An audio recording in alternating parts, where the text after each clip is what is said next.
15 minutes. Ma nishtana.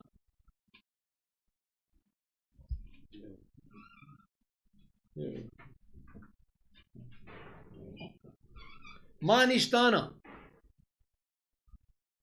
Page 232. Come on, turn the page. See where we are? Help him, help this young man. Ma nishtana.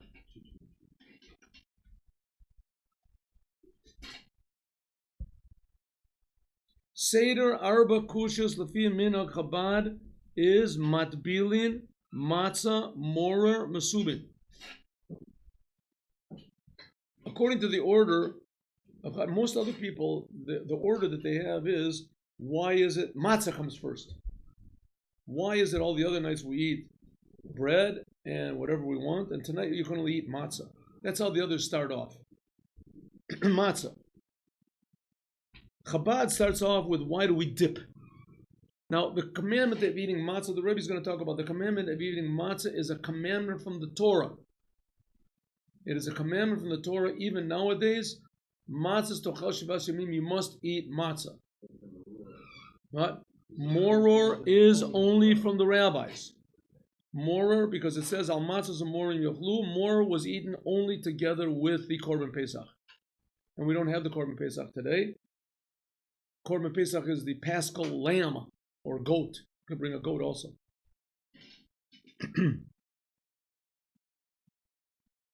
Then there's the thing of mesubim, of leaning over. Leaning over, it's mentioned in the Gemara. And dipping is just a custom.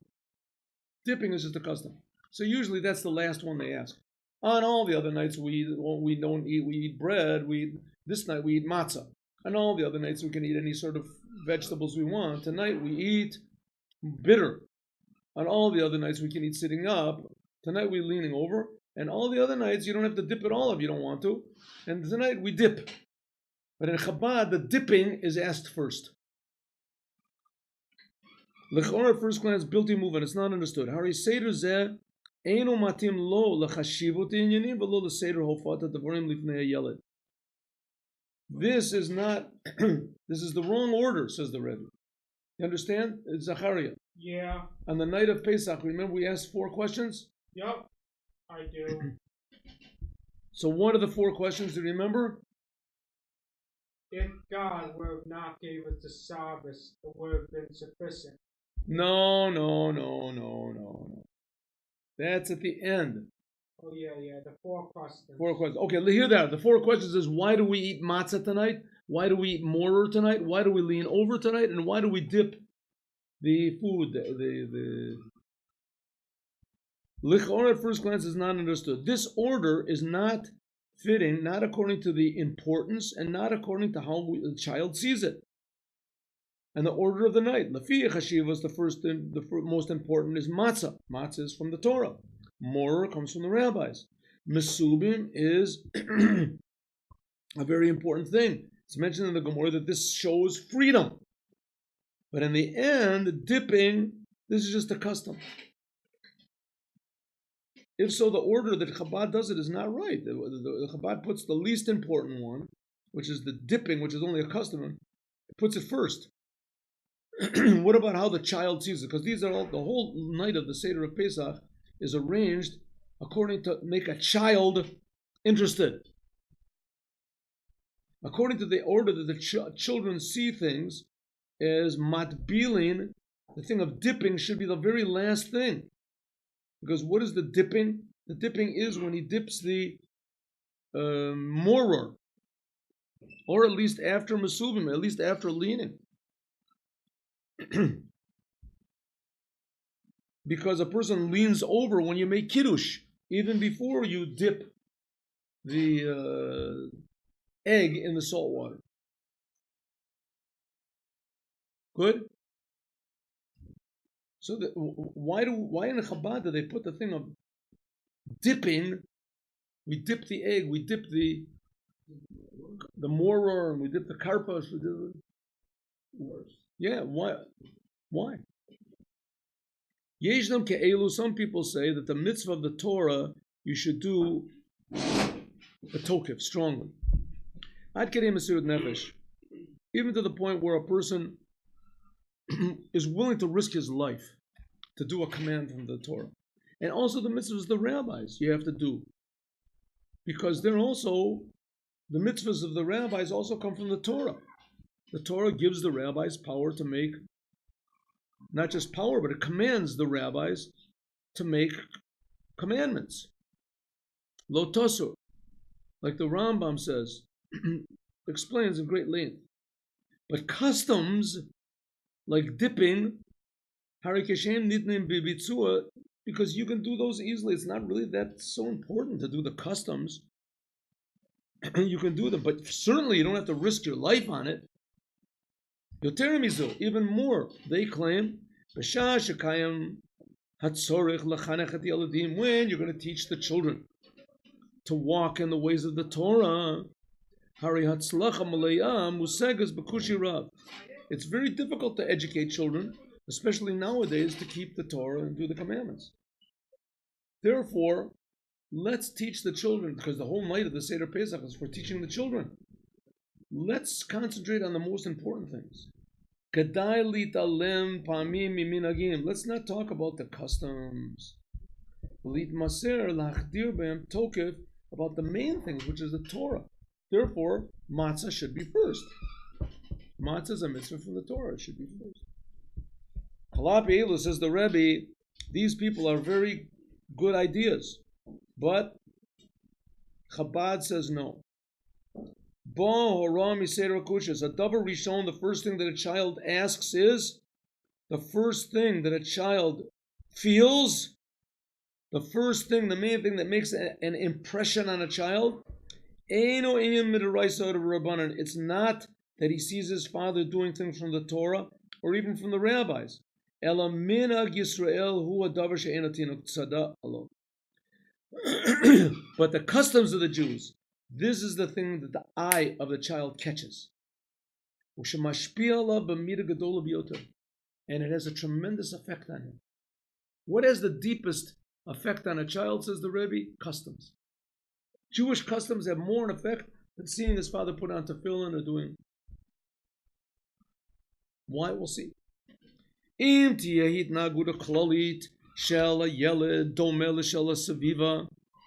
a child acts like the non-Jews that are around him, if he's in the Torah, then even if the child sets times for Torah, and he prays, and he does all the commandments, but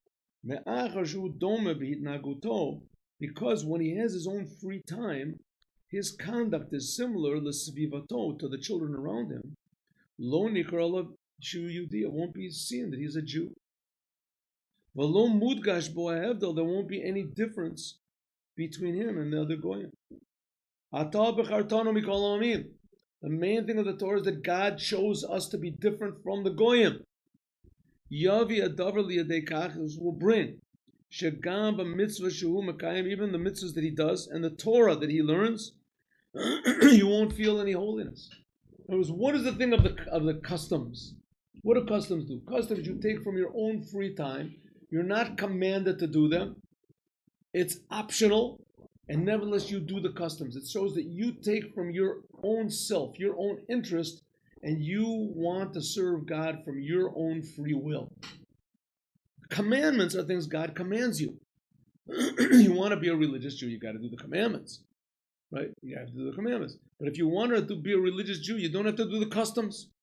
Who says you have to do the customs? You can be a religious Jew and dress however you want to. A kippah, is that a mitzvah or a custom? It's a custom. No kippah. Tzitzis, is that a mitzvah? Well, if you have a four-cornered garment, they should. No tzitzis. I'm a religious Jew. I put on tefillin every day. You see a lot of people like that. I put on tefillin, I keep Shabbos, I eat kosher. What about the kippah? Okay, so now the question is 1 second. So why do you keep Shabbos? Because I'm a religious Jew. I mean, you're doing it because God tells you to do it, or just because you're a religious Jew? You like religion. If you're doing what God wants you to do, then no matter how ridiculous and small the thing is that God tells you to do, you'll do it. It's God telling you to do it. So you'll put water next to your bed, and you'll wash your hands in the morning. And you'll say Kriya Shema in the nighttime before you go to sleep. You just said it in my rib. All you have to do is say it twice, or you have to say it again. And you'll say the whole Nusach.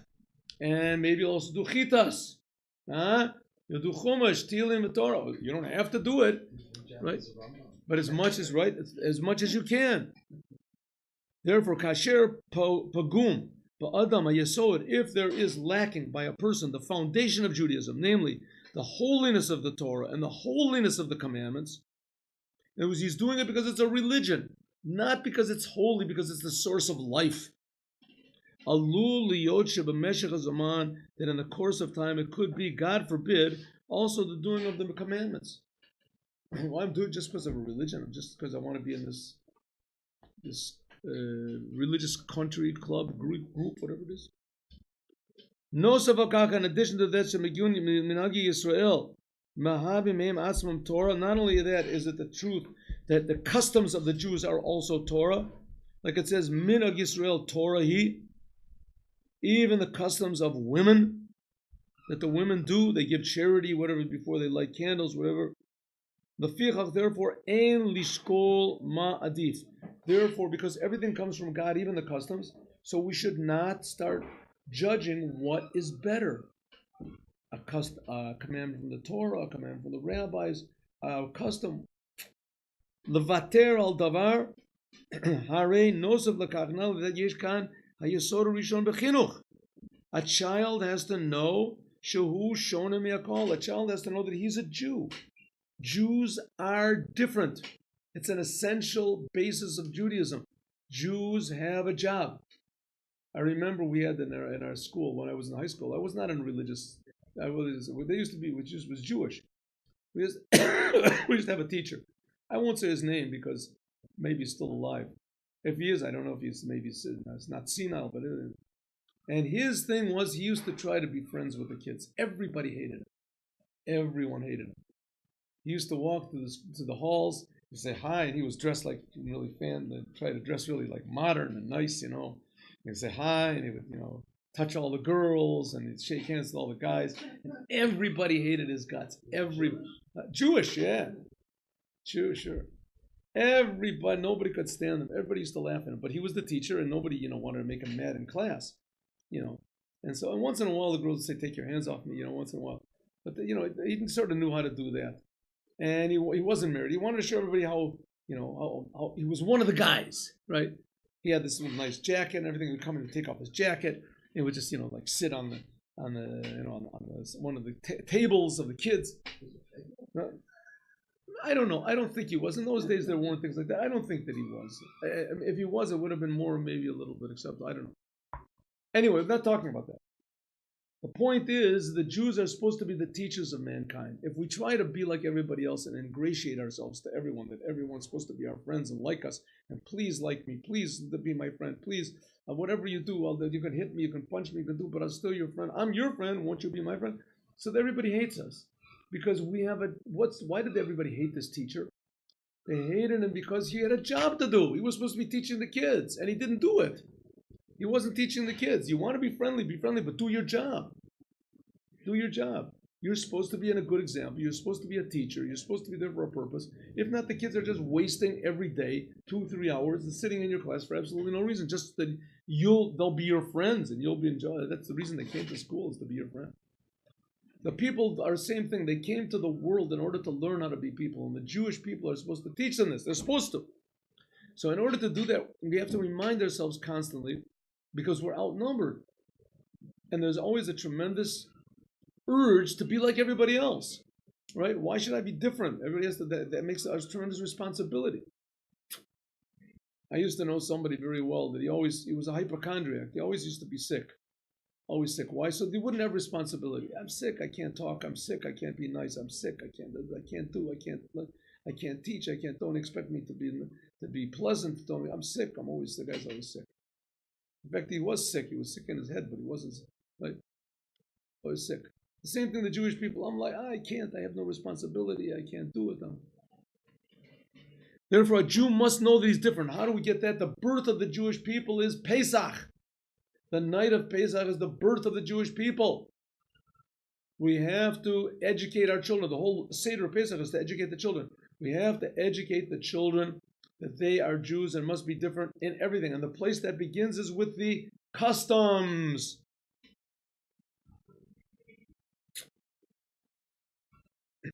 Nosavakach, in addition to the fact that the customs of the Jews, they are themselves Torah, like it says, Minhag Yisrael Torahu. Lefichach, therefore, you should not consider which is better, like it says, Orach Kaim Pem Tifales, like it says, the way of God, the way of life. Do not weigh one thing against the other. It's a sentence in Proverbs. You should therefore do not give up on anything. The child has to know that he's different from everybody. He has to know that he's a Jew. This is accomplished by the customs of the Jews. The customs are things that everybody notices. And they are the main thing. Mashrishim et atachusha, they give the feeling of Ata bichartanu mikol ha'amim, that you chose us from all of the other nations. Davar shemimenu nava v'kiravtanu malkeinu la'avodatecha. From this comes to the fact that God, because He chose us, so He brought us close to His service. Hayesod v'basis, this is the source of all the Torah. And that's why a Jew is not supposed to be ashamed or embarrassed for what the non-Jews say. And if he is ashamed and he is embarrassed, the first thing to go out the window is the customs. First thing to go out the window is the customs. Now I don't have to daven Ma'ariv, what do I have to daven Ma'ariv for? And then he doesn't have to Mincha, and then Shachris maybe, and he puts on tefillin for the minimum. He does everything the minimum. He has to do the minimum. If you educate children properly, you teach them that also the customs of the Jews are also Torah, and that a Jew should be self-sacrificing. Then you say, Avadim oyinu lefaro Mitzrayim. Then you can say clearly and proudly, we used to be slaves to Paro in Egypt. Okay, Zechariah? Okay. And God took us out of there with a strong arm and a powerful hand. Strong hand and a powerful arm. And also now, just like the days of going out of Egypt, even though there is darkness that is doubled and redoubled of gullus, but God will take us out to a beautiful light, awareness of truth. No one will sing to God a new song. Not Shira Chadasha, not that we will sing the song, but Shira Chadash, a song that will come from God, masculine, will come from God. Sheti as a Geula Shlema, it will be a permanent song, a permanent redemption that is not after it any exile. By means of Mashiach Tzidkenu, and it all begins by this attitude that every second, every free moment must be devoted to the Creator. I heard yesterday the Rebbe, a Sikha for the Rebbe, that he says every moment, a person must be serving God. Why? Because the soul is suffering in the body. The soul suffers in the body. If you serve God, then the soul is very happy. But if you make your body happy, then the soul is suffering more. So in other words, when you're calm and you're there's a time when you're satisfied, your body, and you're eating good and everything like that. The soul is suffering. The soul is suffering, except for Shabbos. The soul wants to be serving God all the time. Right? And when you're tired and you don't want to do, and you're with your friends, you don't want to stop the interesting conversation, you're joking around, right? And nevertheless, you go and you force yourself to serve God. It makes you uncomfortable, but you serve God, then the soul is happy. Because it gives the soul a reason why it's here in the world. That comes from the customs. The customs are things that you do of your own free will with your own time that makes you stand out from everyone else, which is also an uncomfortable thing. And eventually it comes out to be the best. It makes everybody happy. To the beginning, right. Show it's the first. Thank you very much. God bless you. Thank you.